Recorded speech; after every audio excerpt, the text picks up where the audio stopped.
Hang on a second. Perception. Integrity. You're saying it was the perception. There are 13 Democrats on the special counsel probe, including one who went to what he hoped was a victory party. That's a perception problem, too. They weren't kicked off. You were.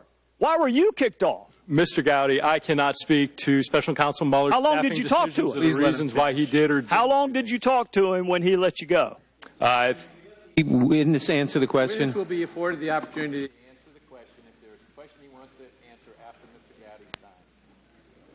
My recollection, it was a short meeting, somewhere between 15 to 30 minutes, probably around 15 minutes. And your testimony is Bob Mueller did not kick you off because of the content of your text. He kicked you off because of some appearance that he was worried about. My testimony, what you asked and what I responded to, was that he kicked me off because of my bias.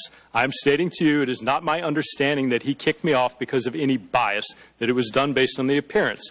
If you want to represent what you said accurately, I'm happy to answer that question, but I don't appreciate what was originally said being changed. I don't give a damn what you appreciate, Agent Strzok. I don't appreciate having an FBI agent with an unprecedented level of animus working on 2 major investigations during 2016.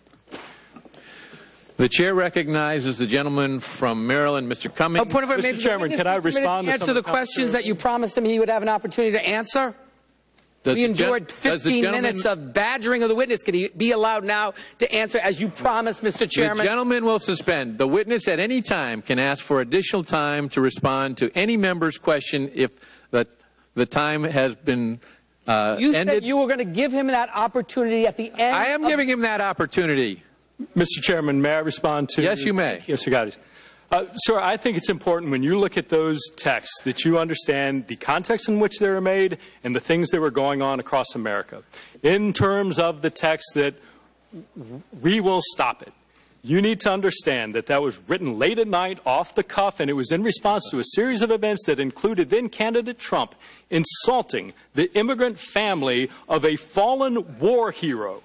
And my presumption, based on that horrible, disgusting behavior, that the American population would not elect somebody demonstrating that behavior to be President of the United States. It was in no way, unequivocally, any suggestion that me, the FBI, would take any action whatsoever to improperly impact the electoral process for any candidate.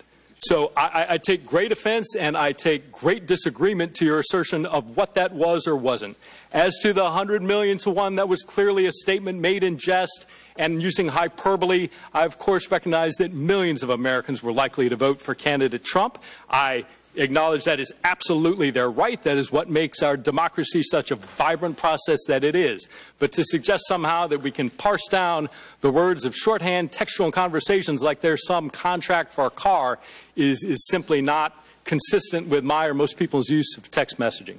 I can assure you, Mr. Chairman, at no time in any of these texts did those personal beliefs ever enter into the realm of any action I took. Furthermore, this isn't just me sitting here telling you, you don't have to take my word for it.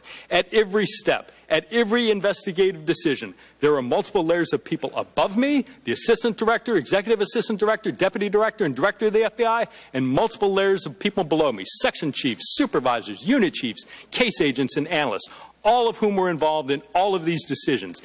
They would not tolerate any improper behavior in me any more than I would tolerate it in them. That is who we are as the FBI. And the suggestion that I, in some dark chamber somewhere in the FBI, would somehow cast aside all of these procedures, all of these safeguards, and somehow be able to do this is astounding to me. It simply couldn't happen. And the proposition that that is going on, that it might occur anywhere in the FBI, deeply corrodes what the FBI is in American society, the effectiveness of their mission, and it is deeply destructive. Mr. Chairman, I have a motion. I have a Rule 11 motion, Mr. Chairman, Clause 2.